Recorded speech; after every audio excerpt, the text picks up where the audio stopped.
আসসালামু আলাইকুম রহমতুল্লাহ। আজকে আমি যে প্রশ্নটা সমাধান করব সেটা হচ্ছে মাদ্রাসা বোর্ড HTML থেকে যে প্রশ্নটা এসেছে আজকে এই প্রশ্নটা আমি সমাধান করব। দেখো এখানে একটা টেবিল দেওয়া আছে, বলছে এই টেবিলে দাও হচ্ছে কি টিচার ইনপুট টেবিলটি তৈরি HTML কোড লিখো। তার মানে এই টেবিলের HTML কোডগুলো লিখতে হবে। তাহলে আমরা প্রথমে প্রশ্ন উত্তরটা লেখা স্টার্ট করি। তো আমরা প্রথমে কি লিখবো? প্রথমে লিখবো ডক টাইপ।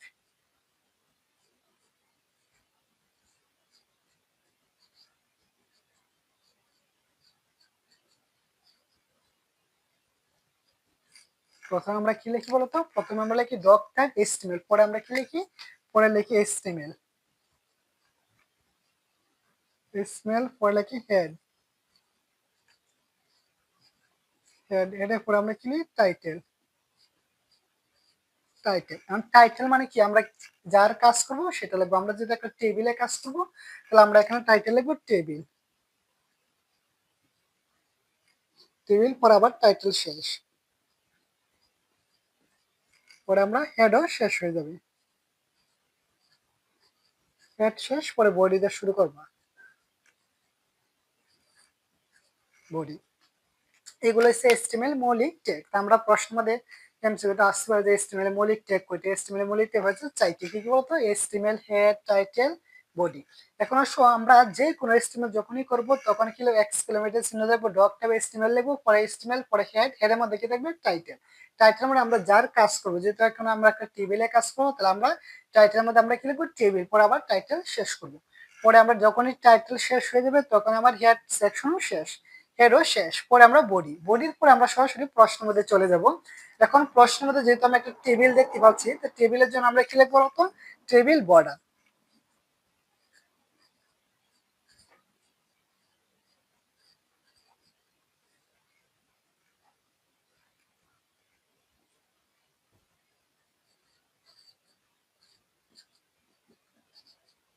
আমরা কি লিখছি বলতো? টেবিল বর্ডার ইকুয়াল 1 এবং হলো সেল স্পেসিং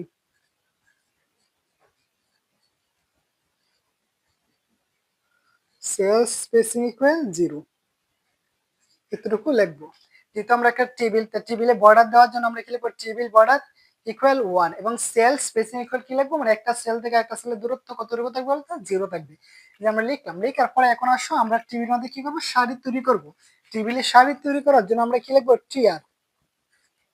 যে আমরা টেবিলে সারি তৈরি করার জন্য আমরা কি লিখবো বলতো? টিআর লিখবো। এখন দেখো প্রথম আছে কি? টিচার ইনপু লেখা আছে। এই যে টিচার ইনপু যেটা আছে এটাকে বলা হয় কি বলতো? Table data. এগুলো কি বলতো? Table data. তো টেবিল ডেটার জন্য আমরা কি লিখবো? অথবা তুমি যে কাজটা দেখো, আমরা টেবিলের মধ্যে সারি তৈরি করার জন্য আমরা কি লিখছি বলতো? টিআর লিখছি। লেখা বলেন তো টিচার ইনপু আছে, টিচার ইনপু, এটা হচ্ছে টেবিল হেডিং। এটা বলতো টেবিল একটা শিরোনাম। তো টেবিল হেডিং এর জন্য আমরা কি লিখবো বলতো? টিএস। টেবিল হেডিং এর জন্য আমরা কি লিখবো? টিএস। লেখা করে দাও আবার টিচার ইনপু, এই লেখাটা কি আছে? মাঝখানে আছে। মাঝখানের জন্য আমি কি লিখবো? Align centre. Align equal centre. আমরা কি লিখলাম বলতো? Align centre. লেখার পরে এখন আসুন আরেকটা কাজ করতে হবে। এই যে টিচার ইনপু লেখাটা দাও, টেবিল আকারে দাও, ভালো করে বুঝো। কলাম আকারে কয়টা ঘর দখল করছে বলতো? 2টা। তাই কোর্স পেন ইকুয়াল 2 লিখবো। কোর্স পেন ইকুয়াল আমরা কি লিখবো বলতো? 2। যে কোর্স পেন ইকুয়াল 2, পরে আমরা এখানে যে লেখাটা সেটা লিখবো সরাসরি। তাহলে আমরা এখানে লিখতে পারি টিচার। তো আমি নিচে লিখতেছি যেহেতু এখানে জায়গা নাই।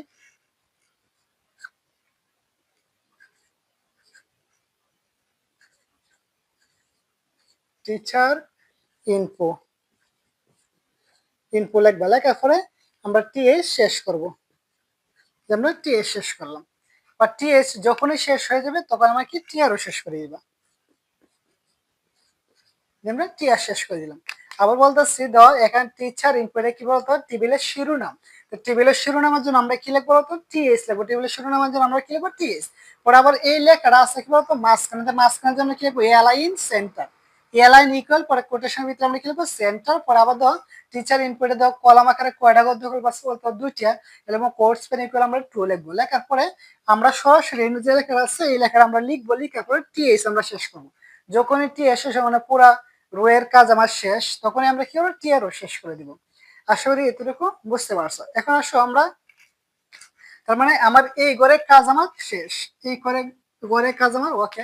এখন আমরা দ্বিতীয় কাজটা শুরু করি। এখন এই গড়ের কাজ শুরু করার জন্য আবার আমরা কি লিখবো বলতো, টি আর লিখবো। তাহলে আমরা এখানে টি আর, এই যে আমরা টি আর লিখছি, লেখার পরে দাও এই যে পুরা যে সারির আছে বা পুরা যে রোড আছে, এই পুরা রো এর মধ্যে তো যে লেখাগুলো আছে এই দুটো লেখা কি আছে বলতো মাঝখানে। তাহলে আমরা একটা কাজ করতে পারি, টি আর এর সাথে আমরা সরাসরি কি লিখতে পারি, অ্যালাইন সেন্টার লিখতে পারি। তাহলে আমরা টি আর এর সাথে কি লিখবো, অ্যালাইন সেন্টার।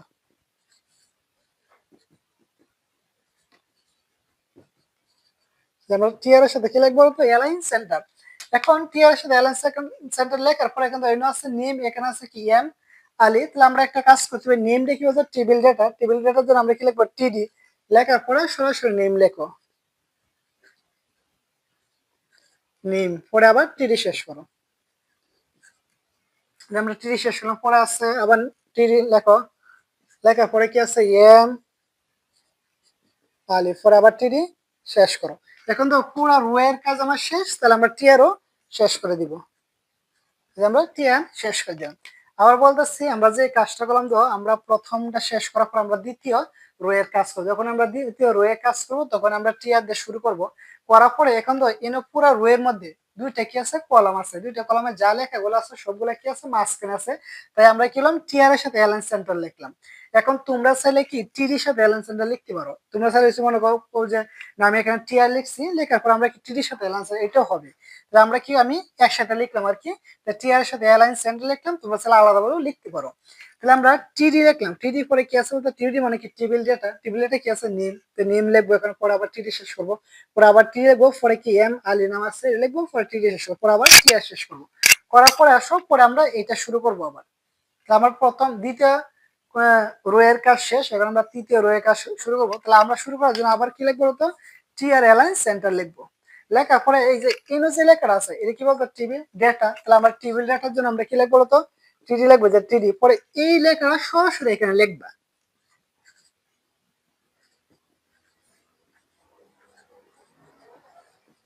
লেখার পরে আবার টিডি আমরা কি করবো বলতো, শেষ করবো। করার পরে এখানে যে লেখাটা আছে এটা লেখো, এটাও কি টেবিল ডেটা, লেখো সরাসরি টিডি, লেখার পরে লেকচারাল,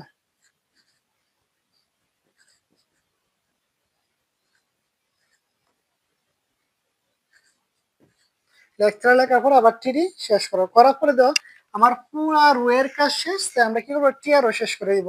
তাহলে আমরা এখানে টিআরও শেষ করে দিলাম, টিআর শেষ করে দিলাম।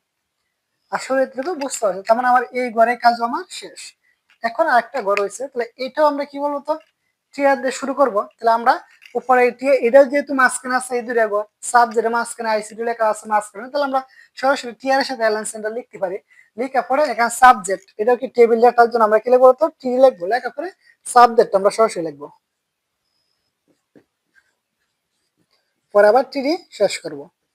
করার পরে আবার টিডি শুরু করো, করার পরে কি আছে আইসিটি, পরে আবার টিডি শেষ করো। করার পরে আমরা টিআর শেষ করে দিব, যে আমরা টিআর শেষ করে দিই। করার পরে এনে যে দেখো আমার এই রো এর কাজ শেষ, পরবর্তীতে আর কোনো রো নেই। এখন আমরা দেখো এসটিএমএল যা দিয়ে শুরু করবো তা শেষ করবো। তাহলে আমরা এখানে টিআর দিয়ে শুরু করছিলাম, টিআর শেষ করলাম। করার পরে এই যে আমি টেবিল যে শুরু করছিলাম, টেবিল তো আমরা শেষ করি না, তাহলে আমরা এখানে টেবিলটা শেষ করব, টেবিল শেষ করব। করার পরে বডি শেষ করব, বডি শেষ করবো, বডির পরে আমরা কি শেষ করবো, এসটিএমএল, এসটিএমএল শেষ করবো। এতটুকুই ছিল যে মাদ্রাসা বোর্ড 2026 সালে এসটিএমএল কোড। আসলে তোমরা এতটুকু বুঝতে পারছো, একবারে ইজি। শুধু তোমরা কি করবা, প্রথমে সেট টেবিলটা সাজাইবা, টেবিলটা সাজাতে একবারে ইজি একটা টেবিল দাও। প্রথমে আমরা বেসিক ট্যাগ গুলো বডি পর্যন্ত লিখবো, লেখার পরে টেবিল তৈরি করার জন্য আমরা কি লিখবো, table border equal 1, sell spacing equal 0 লিখবো। পরে আমরা টিআর, টিআর সাথে অ্যালাউন্সের আমরা কেন লিখছি, কারণ এনো যে তথ্যগুলো দেওয়া আছে প্রত্যেকটা কি আছে মাঝখানে, এই জন্য আমরা টিআর এর সাথে অ্যালাউন্সের লিখছি। লেখার পরে আমরা ব্র্যাকেট দিলাম, দেওয়ার পরে আবার এনে যে ডেটা গুলো আছে নেম, পরে এম আলী নেম, এর জন্য আমরা কি লিখবো, টিডি, পরে নেম লিখবো, পরে টিডি শেষ করবো। করার পর আবার টিডি, পরে দ্বিতীয় লিখে পরে আবার টিডি শেষ করবো। যখন এই পুরো বইয়ের কাজ শেষ তখন টিআর শেষ করি, করার পরে আবার টিআর লিখবা।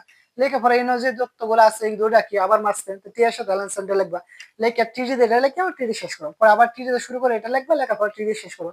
করার পরে আবার কি এই পুরো রোয়ের কাজ শেষ, টিআরও শেষ করো, পরে আবার টিআর, এইটা তো মাঝখানে আছে, এটা মাঝখানের জন্য আমরা কি লিখবো তো, টিআর সাথে অ্যালায়েন্স সেন্টার লিখবো। লেখা পরে টিডিতে সাবজেক্ট বুঝে আমি লিখছি টিডি লেখে পরে সাবজেক্ট পরে আবার টিডি শেষ করছি, পরে আবার টিডি লেখে পরে দ্বিতীয় কেস আইসিডি, আইসিডি লেখে টিডি শেষ করবো, করার পরে এই যে আমি টি আর শুরু করছিলাম, এই যে আমরা টি আর শেষ করবো, করার পরে এই যে টিবিল শুরু করছিলাম, টিবিল শেষ করবা, বডি শুরু করছিলাম, বডি শেষ করবা, পরে এইচটিএমএল শুরু করছিলাম, এই যে আমরা এইচটিএমএল শেষ করবো।